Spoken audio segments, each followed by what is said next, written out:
everyone, this is Keith Scott from Apple Simply Australia. I'm one of the voices that will manage you loose.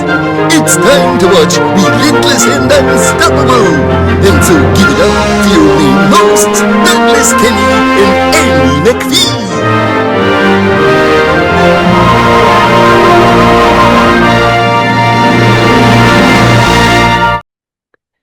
Yeah, what I learned out of high school and then what I learned through Andy McPhee is, communication is very important for any sort of relationship, I Hmm. definitely think if communication had been better between me and the leadership of Florence High School, it could have gone better as well because, this is something I don't usually talk about, but one of the things about my senior year that to this day I'm still somewhat baffled about the outcome was one time when we were playing flag football.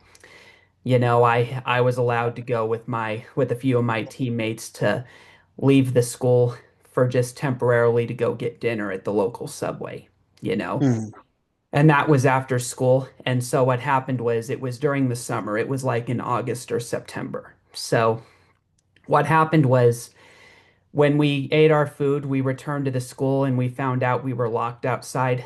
The temperature was starting to rise a bit, because it was the summer. So, yeah, when we came back to the school, what came out of it was we saw that the door was locked. And so I tried knocking on the door because, we were trying to get back into the building before we basically got barbecued.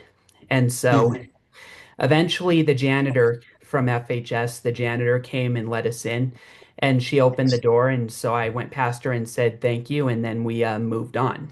Well, what came out of it was when I went back to school the next week, because it took place on a Friday, I got sent to the principal's office. And the issue was, first of all, they sort of lied about the incident. What happened was when I got sent to the principal, I was told that I had hit the janitor with the door when I was entering the building.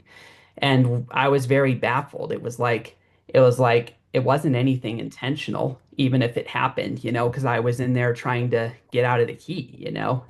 Hmm. So, because, my concern was not to do anything personal to the janitor. My concern was, can I get into the building so that we don't get barbecued? Because, it was like 110 and 115 degrees heat. Uh, an So, average an average day on one of the coolest days would probably be 107 yeah. And around so, that time. and so I got sent to the principals and I was told, that I was told that as the consequence, because they said that not only did I hit the janitor with the door, but they said that I had disrespected her by using language that, first of all, I've never used in my life, you know, even with my issues at that age, there's certain Hmm. language that I've never used. So they sort of embellished what happened on their end, and I was told by the principal, the disciplinary principal, I was told by him that I had to go to ISS for a few days. And when I tried to explain to him, dude, it wasn't intentional, I was a little bit more frustrated, not necessarily with being reprimanded if needed. I was more frustrated about, you know, the comments that made afterwards because what happened was when I told him, hey, I was out in the heat. I was not going into the building, for the purpose of doing anything to the janitor. And the principal sort of said something to me that I think if he had been out in public, as I mentioned earlier, I think someone would have smacked him in the face if he said something like what he said to someone. Now, Hmm. that's not ever going to come from me because I'm not like that, but what really annoyed me was his comments about how it didn't matter. It didn't matter that I was left out in the heat. It didn't matter that I was unsafe. He didn't even ask me if I was okay. He didn't ask me if I needed like lotion for burns or anything. The first thing he said was, "It doesn't matter. You are not to disrespect staff." And it's like, dude, you're Isn't not your even health what was isn't that? your health supposed to come first? Yeah, I Because they are remember. responsible for you. Yeah, it's like I just remember being like, dude, you're only focused on an inconvenience of disrespect instead of actually wanting to make sure that I'm okay and that I didn't burn out in the heat. It's like, as I Yeah. mentioned, Cassidy, if that had happened outside of school when he was with people that were bigger and more stronger, Somebody You will know, I'm smack not, him around a bit. yeah, someone would have smacked him silly if he said something like that. And so that's one thing about Florence High School that to this day, I don't really think I'm going to entirely get over because, and that's sort of what I'm talking about, which is an honest and respectable man would have, even if I did say something wrong, an honest and respectable person would have checked to make sure I was okay and to make sure that Yeah. I didn't need like lotion for the burns Hmm. and at least make the promise that if I'm going to go out in public during school hours and if I'm permitted, that you guys would have a plan in place for making sure I can get back into the building safely, you know? Yeah. And so that's so the thing though is that happened earlier in the senior year when we were playing flag football. And so when that happened, I remember thinking, okay, this is going to be a long year because they're already setting out to send me to the office. And this time it was not legitimate. And so, you know, that's just something that to this day I'm still baffled about.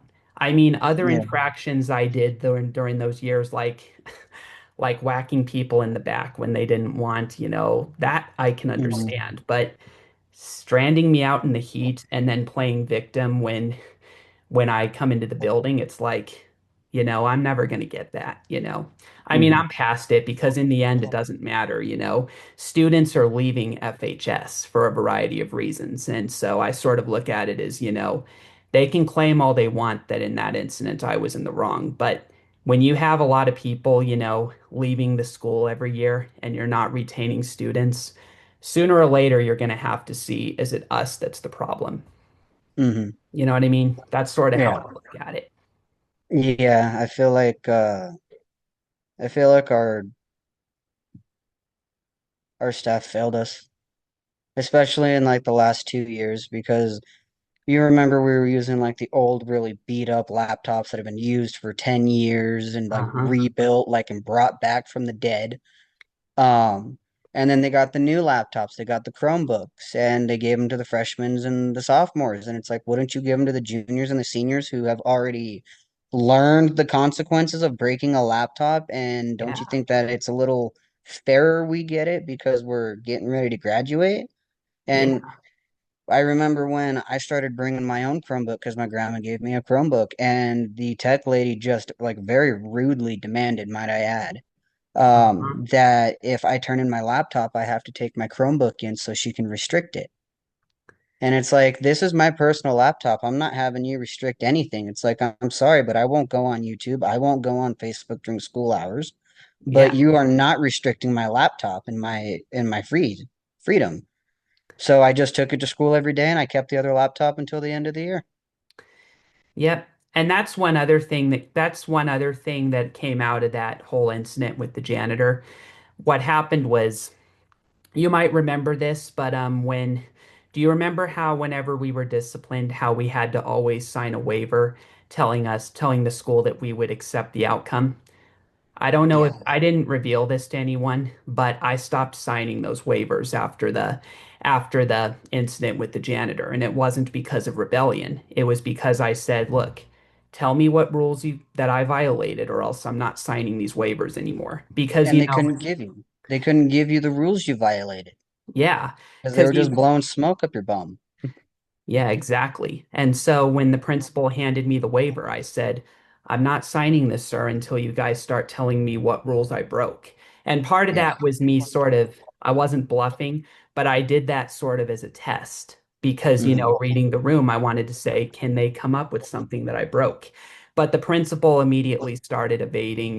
He was saying stuff like, it doesn't matter, sign right now. And I just said, no, I'm not doing it. And Yeah. then what he did was he started threatening to increase my punishment. But every time he threatened to increase it, I was like, okay, whatever, that kind of stuff. And then eventually, Yeah. after he threatened to expel me, and I just said, okay, I'll go over to Coolidge. He finally stopped, he Yeah. finally stopped trying to get me into signing the waiver. And so Hmm. what he did afterwards was every time I went to the office, he gave me the option of signing the waiver, but I just kept refusing every time I went there because, I had to stick by that boundary that I was not gonna sign myself into something when I don't know what the Hmm. terms are. You know what I mean? Yeah. Well, that's like before I gotta go. But there was one time, do you remember Miss? Yeah, yeah. So we were in her class, and it was a government class. It was the government part of the government and economics, and we Mm-hmm. were doing an open discussion about death row. Mm-hmm. And she asked us a question, that do you think the punishment should fit the crime? Essentially, is what she asked. Mm-hmm. And it was an open discussion. She said that no answers would be like frowned upon. It was an open discussion. And I Mm-hmm. basically told her that yes, the punishment should fit the crime. Whatever the punishment is needs to be inflicted so they understand what they put the victim through. Mm-hmm. And I said it a little more colorful than that, but I won't go into detail. And she got mad and she sent me to the principal's office. Well, I went to the principal's office and they suspended me for 3 days. Remember when I disappeared for 3 days just out of the Mm-hmm. blue? I It's remember because that. they suspended me for 3 days because I gave them my peace of mind and I was told that I wouldn't get in trouble for that. And it was because I said the punishment should fit the crime. And it's like, I'm sorry. It is a political discussion in school. It's an open discussion at that point. You cannot put your religious beliefs, you can't put your political beliefs or anything in front because it's a learning experience. The students are there to debate. Mm-hmm. Yep. So, But I'm gonna let you go because I got company. yeah, it's no problem. So, everybody, that's all we have from Relentless and Unstoppable with me and Cassidy, and we'll see you next time for the next episode. Gee, that's all we have for Relentless and Unstoppable.